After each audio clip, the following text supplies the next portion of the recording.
After Elissara cast the evidence across the stone floor, a moment of stunned silence followed. It stretched on. Like a storm that had just spent itself, leaving behind only a ringing in the ears, the guards brought in by Adrien stood rooted to the spot. They had sworn loyalty not to the prince, but to the crown. And the crown, pale but alive, formidable in her torn garments, was staring back at them. The air smelled of ozone and of wine from the shattered cup. Poison, Adrien, loudly, with a desperate attempt to seize control, his voice cracks into something close to hysteria. You trust the words of a madwoman. She poisoned herself in her paranoia just to accuse me and my loyal men. She is unfit to rule. She slanders me. Elissara lifted her eyes slowly but said nothing. Her silence weighed heavier than any accusation. Ruan steps forward, his movement quiet and deliberate.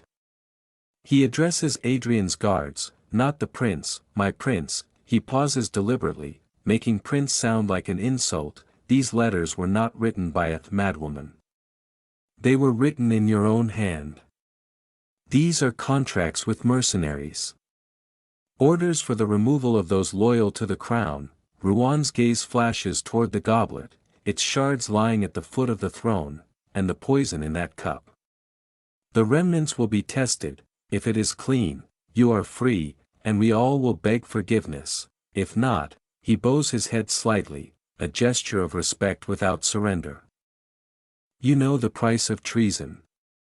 It is steep. Adrien realized Ruan had seized the initiative. He knew the time for words had passed.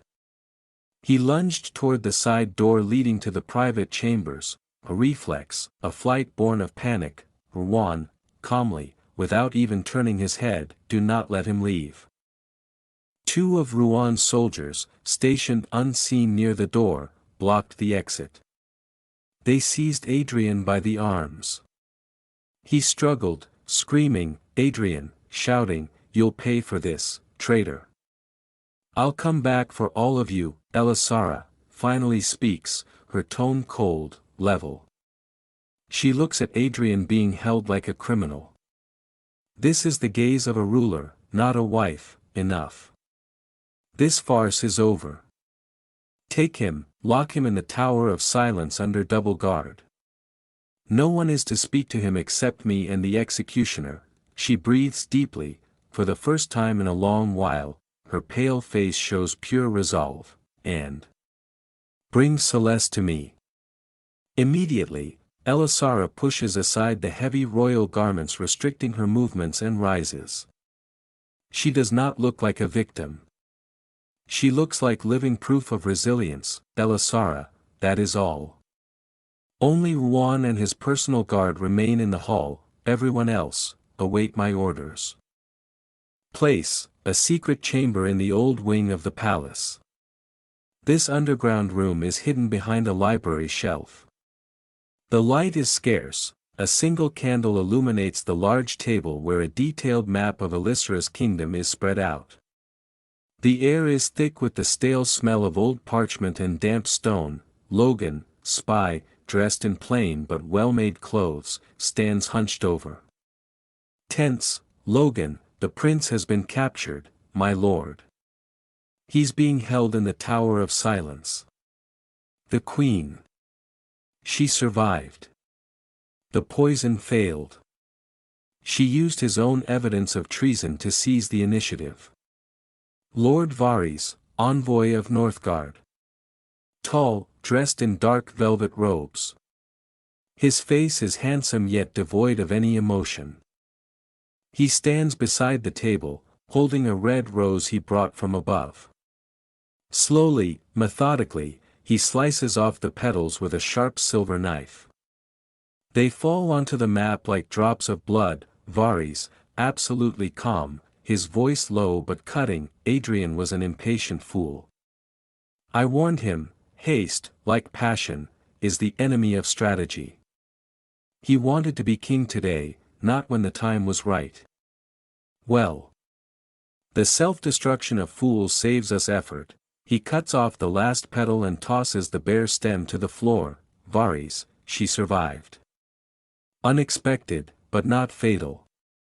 It means the internal key is broken. We'll have to resort to force. If poison failed, steel will not. He runs a finger across the map.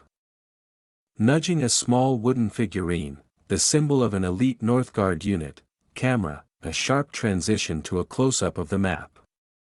Northgard troop markers already stand at strategic choke points along the border. The internal coup, Elissara's death, was supposed to open their gates. Now they will have to break them down. Logan shudders, understanding Varis is speaking of a full-scale invasion. Logan, my lord, isn't this too risky? The Queen will mobilize her forces. Varis smiles, cold, brief. His smile is worse than anger. Nothing is risky, Logan. We are simply changing the script. I call this Protocol Eclipse. He leans over the map and points to 3 key southern fortresses that were meant to fall after the Queen's death. Varis, Adrien was to give us a sleeping entry. Now we use shock. Our plan B is simple: sow chaos in the capital while Northgard's army prepares to break through. Varis takes another figurine, symbol of hired mercenaries, and places it at the very center of the capital on the map. Varis, activate everyone Adrien bribed. They know the warehouse passwords. The weak spots in the defenses. Give them the signal: riots in the square, fires, panic. A civil war is the finest smoke screen. He adjusts his collar, his eyes are icy and utterly focused. Varis, Queen Elissara, I fear you survived the poison. But you will not survive your own people. That is the deadliest toxin. Go. Time is up. Let the light go out. Logan bows quickly and disappears into the shadows. Varis remains alone with the map. He calmly picks up the silver knife and drives it into the center of the capital, right where the throne hall is marked. The corridor before the Queen's private chambers. A wide marble hall that only recently saw the dawn, now lit by a few torches. Silence. A deep, heavy silence that presses on the shoulders more than the roar of battle.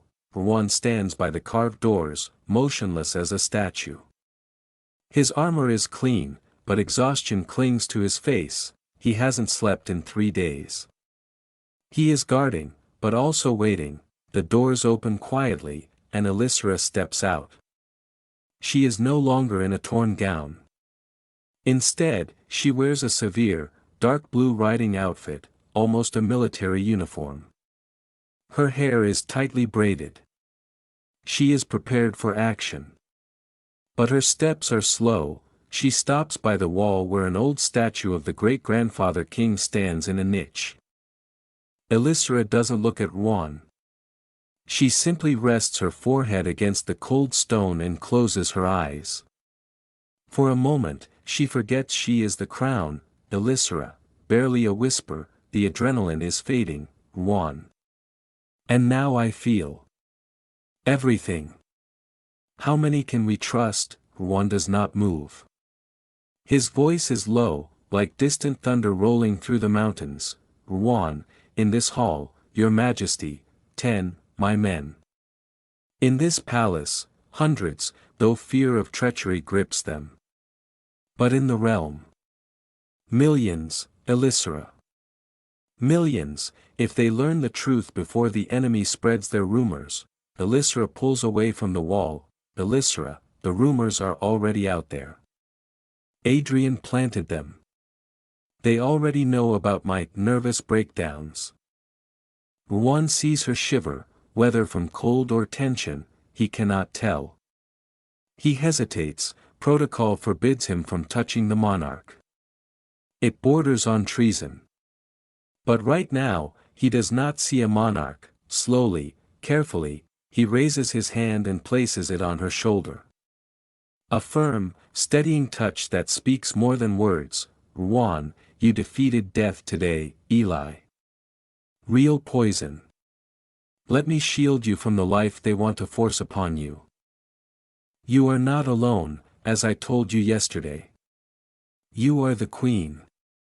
I am your shield. She turns her head slightly and looks at his hand, then at him. For the first time in a long while, her gaze holds no steel. It is the look of a girl tired of being strong. She lets herself feel that weakness for a single heartbeat. Elissara, her gaze sharpening, heavy with meaning. Today I won a battle, won. I won a duel. But the war has only begun. Adrien was just a key, rusted, broken, someone used to try to unlock the gates of my kingdom, and that someone. Lord Varis. The envoy of Northgard. I want you to find him. And learn how many more keys he holds before hostile armies stand at my walls. One gives her shoulder one last squeeze, then releases it, returning to flawless, official posture. Juan, it will be done. My queen.